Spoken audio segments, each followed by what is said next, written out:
No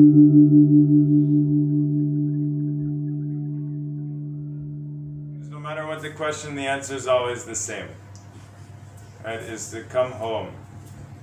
And so these are just different ways of coming home. How do I stop comparing myself with others? How do I stop comparing myself with others?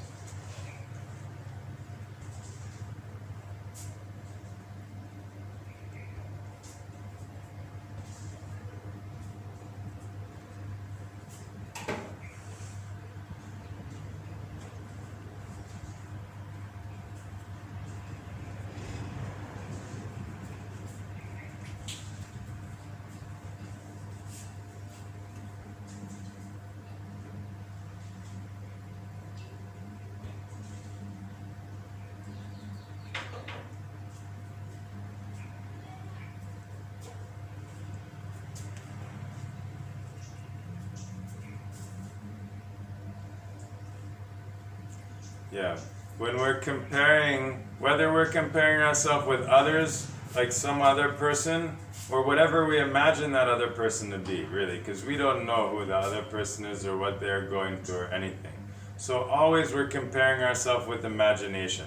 Either how we imagine someone else is or thinks or feels, or we're comparing ourselves with our own self in the past or in the future. So we're always in this kind of competition. And in this comparing, then we're making this present moment wrong. By comparing ourselves, we say this moment isn't good enough, right? And instead we shift our focus onto something else, someone else, or something in the past, or some idea of what would be better. And so the key is that we have to completely drown ourselves in this moment. Like when we're playing a sport, when you're in the middle of a game, you're playing a sports game, you have no time or energy to think about anything outside of this game, outside of this moment. Right? If we were to start thinking about what my boyfriend said or what I'm going to have for dinner, like that, then we could get hit in the head with the ball. We could lose the whole flow. Right? So this is what it means to dive in, to be present, such that there's not even any extra energy or time to be concerned or worried about something that happened before or later. And so we have to establish this kind of present moment awareness. And more that we're present, then there's less time and energy to be worried about others. And so this process of trusting ourselves, then this is also one of the fruits of the daily practice. By setting up a daily practice of asana, breathing, and meditation, then during our practice we're having so many experiences within ourselves, with ourselves, to spend time with ourselves, to fall in love with ourselves, to get to know ourselves. Right now we're always judging ourselves based on other standards, other people's standards. And that's how we've been taught since we were young, that we have to be like this or look like that or act like that. We get it from our parents, at the school, online, in the movies, everywhere. We're bombarded by all these messages that we're not good enough as we are, and we need to do this or be that or have this. And so in each moment, then we're making ourselves wrong and trying to be something else. So first we have to see that we'll never arrive at ourself from that process.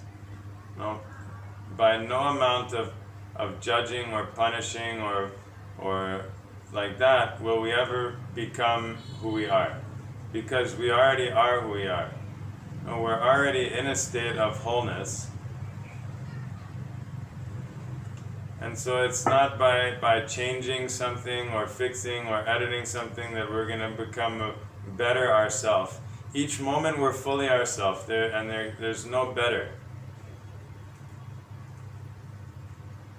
And so to arrive at this experience of wholeness within ourselves, it's so important that we set aside some time and space every day to feel that, to be in that relationship with ourself,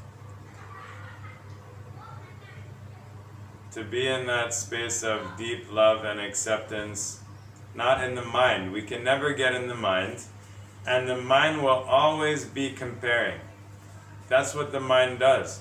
It's storing information and each moment comparing to everything it's experienced before. So instead of eating this meal, no matter how beautiful this meal is, then I'm comparing it to something else I've eaten or done or like that, and so it's not. I'm missing. I'm losing out on this moment, and creating this whole imaginary story comparison. The same like a massage. If instead of experiencing the massage I'm receiving now, I'm thinking about, oh, but before was like this and like that and like that, then I'm losing twice. Oh, I lose on this experience, and I'm torturing myself with the past, with my mind. And so the mind is comparing and will always be comparing. So as long as we're stuck in the mind, we'll constantly be stuck in this comparison. So at all costs, we must find a way out of the mind, into the space of no mind, or from the mind into the heart. The mind is like a closed fist, like this, but the heart is like open palm. So when we open ourselves, in this state of not knowing, then there's a natural flow of life. We feel free, we feel light, like a child. But in this state of knowing, then I'm constantly have to compare and analyze and protect, because I'm trying to play a part.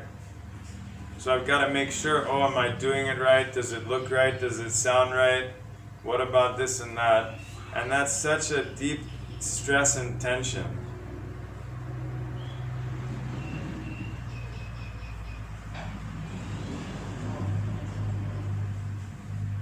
So in this space of not knowing, then naturally the wisdom can flow. The creative wisdom of life can flow through us. And we experience that freedom. This is the freedom. Freedom means what? Not comparing. Not comparing anything to anything, any moment to any moment, of anything anywhere. In this state of not comparing, it's like the child, where each moment is fresh, each moment is new. Even if we've done it 1,000 times, in that moment when there's no comparing, then this is a beginner's mind. This is natural flow of wisdom and aliveness. So this is the whole path. To shift from the mind to the heart, from knowing to not knowing.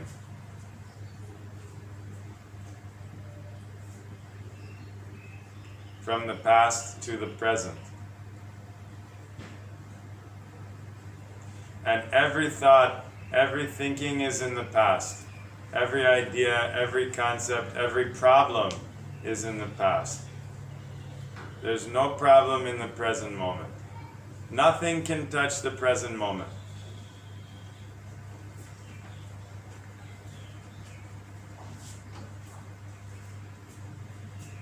So find your way back home, here and now, into the present moment. This is the only way out. Or way in.